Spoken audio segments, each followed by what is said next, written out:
신일교회 성도 여러분, 8월 17일 새벽 만나입니다. 늘 주님과 동행하시며 낮이나 밤이나 우리 주님을 기억하고 주님께서 우리에게 주신 그 말씀을 우리 마음판에 새기는 복된 하루가 되시기를 주님의 이름으로 축복합니다. 바울은 데살로니가 후서 3장의 말씀을 통해 데살로니가 교회 성도들에게 몇 가지 당부와 부탁을 하고 있다고 했습니다.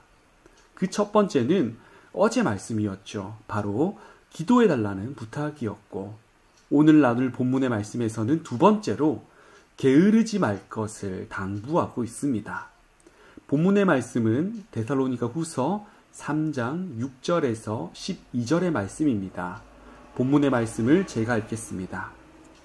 형제들아, 우리 주 예수 그리스도의 이름으로 너희를 명하노니 게으르게 행하고 우리에게서 받은 전통대로 행하지 아니하는 모든 형제에게서 떠나라. 어떻게 우리를 본받아야 할지를 너희가 스스로 아나니 우리가 너희 가운데 무질서하게 행하지 아니하며 누구에게서든지 음식을 값없이 먹지 않고 오직 수고하고 애써 주야로 일함은 너희 아무에게도 폐를 끼치지 아니하려 함이니 우리에게 권리가 없는 것이 아니요 오직 스스로 너희에게 본을 보여 우리를 본받게 하려 함이니라. 우리가 너희와 함께 있을 때에도 너희에게 명하기를 누구든지 일하기 싫어하거든 먹지도 말게 하라 하였더니 우리가 들은즉 너희 가운데 게으르게 행하여 도무지 일하지 아니하고 일을 만들기만 하는 자들이 있다 하니 이런 자들에게 우리가 명하고 주 예수 그리스도 안에서 권하기를 조용히 일하여 자기 양식을 먹으라 하노라. 아멘. 성경은 게으른 자에 대해 부정적인 시선을 가지고 있습니다. 특히 잠언의 말씀은 게으른 자를 향한 성경의 시선을 정확히 보여주고 있는데요. 오늘 우리가 읽은 본문의 말씀 또한 그러합니다. 바울은 데살로니가 성도들에게 게으르게 행하지 말고 또 전통적으로 즉 바울이 데살로니가 성도들에게 보여준 성경적 삶의 본을 따르지 않는 자들에게서 떠나라고 말하고 있습니다. 왜 성경은 게으른 것에 대해 부정적인 시선을 보이는 것일까요? 우리가 이를 생각해 본다면 하나님의 속성 중에서 성실하심을 생각해 볼 수 있을 것입니다. 시편 100편 5절의 말씀에서 여호와는 선하시니 그의 인자하심이 영원하시고 그의 성실하심이 대대에 이르리로다 라고 하고 있는데요. 이와 같이 하나님의 성실하심은 부지런히 그분의 계획하신 모든 것을 다 이루시는 것을 의미합니다. 우리는 그리스도인들은 이러한 하나님의 성실하심을 따라야 하고 또 세상의 주의 성실하심을 드러내야 합니다. 이 성실하심은 부지런함으로 바꾸어 표현할 수도 있습니다. 그리스도인은 부지런함으로 하나님의 성실하심을 세상에 드러내야 한다는 것이죠. 하나님의 성실하심을 나타내야 할 그리스도인들이 만약 게을러서 주변 사람들에게 피해를 주고 구설수에 오른다면 그것은 하나님을 모욕하는 것이 될 것입니다. 그래서 바울은 데살로니가 성도들에게 이렇게 말하는 것이죠. 게으른 자들에게서 떠나라. 이후에 바울은 본문의 말씀에서 이렇게 말하기도 합니다. 우리에게서 즉 바울에게서 받은 전통대로 행하지 않는 모든 형제들에게서 떠나라. 바울이 전해준 전통은 무엇이었을까요? 바울이 전해준 전통은 그리스도 안에 모인 형제들과 함께 떡과 잔을 나누면서 예수님의 죽으심을 기억하고 복음을 전하며 성도들을 사랑하며 그리스도의 다시 오심을 기다리는 삶입니다. 그런데 신일교회 성도 여러분, 이 말이 조금은 추상적으로 들릴 수 있겠다라는 생각이 듭니다. 그렇기 때문에 이 말씀이 오늘을 살아가는 우리들에게 전해주는 것이 무엇인지, 어떠한 삶인지 다시 한번 생각해 볼 필요가 있을 것 같습니다. 바울은 별명을 하나 가지고 있습니다.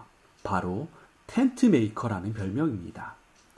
가는 곳곳마다 교회를 세워서 이러한 별명을 가졌다 하는데, 물론 이 말도 맞지만 텐트 메이커라는 별명은 원래 바울이 가지고 있었던 천막을 만드는 기술에서 유래한 것입니다. 바울은 바리새인이죠. 바리새인은 다른 사람들에게 짐되는 것을 엄청 경계했습니다.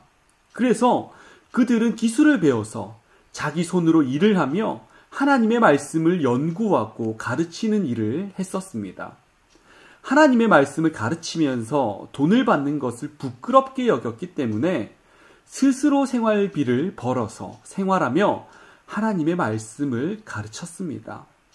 바울은 하나님을 만나기 전까지 그렇게 하나님의 말씀을 가르쳤었습니다. 물론 그리스도에 관한 것은 빼고 말이죠. 그러다 바울은 다메섹으로 가던 길에, 다메섹으로 그리스도인들을 잡으러 가던 그 길에 다메섹 도상에서 그리스도를 만나게 됩니다.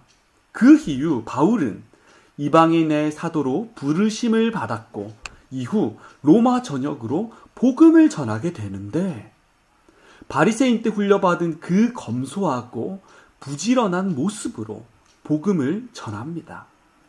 자신을 돕는 교회가 없었기 때문에 스스로 일을 하며 복음을 전했습니다. 그리고 때로는 자기와 함께하는 동역자들의 필요를 공급하기도 하였습니다. 부족했지만 말이죠. 이것이 바울이 데살로니가에 보인 본입니다. 질서 있었고 규모 있게 생활했으며 일할 때는 열심히 일하고 말씀 전할 때는 담대하게 전하는 모습이죠. 그래서 바울은 10절의 말씀에서 이렇게 당당히 말할 수 있었던 것입니다. 일하지 않으면 먹지도 말라. 누구도 바울 사도의 삶에 대해서 결고 넘어지지 않았습니다. 왜냐하면 그의 삶의 모습에서 그리스도의 성실하심이 눈에 보였기 때문입니다. 바울이 만약 각 지역에서 보여준 모습이 무질서하고 규모 없이 생활하는 자의 모습이었더라면 그리스도인들이 많아졌을까요? 교회가 세워질 수 있었을까요? 결코 그렇지 않았을 것입니다. 신일교회 성도 여러분, 그리스도인이 성실하게 부지런하게 하루를 살아내는 것은 그리스도, 우리 하나님의 성실하심을 드러내는 것임을 잊지 마시기 바랍니다. 또한 우리의 삶으로 주님을 예배하는 것입니다. 주님께서는 이러한 성실한 삶의 모습을 예배로 기뻐 받으실 것이고, 우리의 모습을 보는 믿지 않는 자들은 처음에는 사람의 성실함을 보고 놀라워할 테지만 후에는 우리 뒤에 계시는 주님을 보고 그분을 궁금해할 것입니다. 이렇게 차츰차츰 복음이 우리 주변으로부터 전해지게 될 것입니다. 신일교회 성도 여러분, 오늘 하루가 주님의 성실하심을 드러내는 복된 날이 되시기를 주님의 이름으로 축복합니다. 맡은 일에 최선을 다하시고 주님과 만나는 그 시간에도 최선을 다해 주님과 만나시기를 소원합니다. 우리 주님께서는 그러한 우리들의 모습을 보시고 분명 기뻐하시고 우리를 보호할 것이며 복 주실 것입니다. 이 말씀을 굳게 믿으며 주님께 하루하루 우리의 성실함을 보여내시기를 주님의 이름으로 축복합니다. 기도하겠습니다. 사랑의 하나님, 감사합니다. 오늘도 주님의 말씀을 들었습니다. 이 말씀대로 하루를 살아가게 하여 주시옵소서. 게으른 것에서 떠나게 하여 주시고 우리 하나님께서 성실하셨던 것처럼 우리 또한 성실하길 원합니다. 주님, 우리의 믿음을 지켜 허락하여 주시고 우리에게 게으름을 떠나게 하여 주셔서 주님 앞에서 성실함으로 나아가게 하여 주시옵소서. 맡은 일에 최선을 다하게 하여 주시고 말씀 읽는 일에도 말씀 읽으며 주님과 만나는 그 시간에도 최선을 다해 주님과 만나며 우리의 믿음을 주님께 보일 수 있기를 원합니다. 아버지 하나님, 시간을 허락하여 주시고 우리의 의지를 강하게 하여 주시옵소서. 아버지 하나님, 넘어질 때도 참 많지만 그때마다 낮이나 밤이나 주님을 기억하게 하여 주시고, 주님을 기억함으로 우리를 돌아보게 하여 주시고, 우리를 돌아옴으로써 주님 앞에 더욱더 기도하게 하여 주시옵소서. 사랑의 하나님, 감사합니다.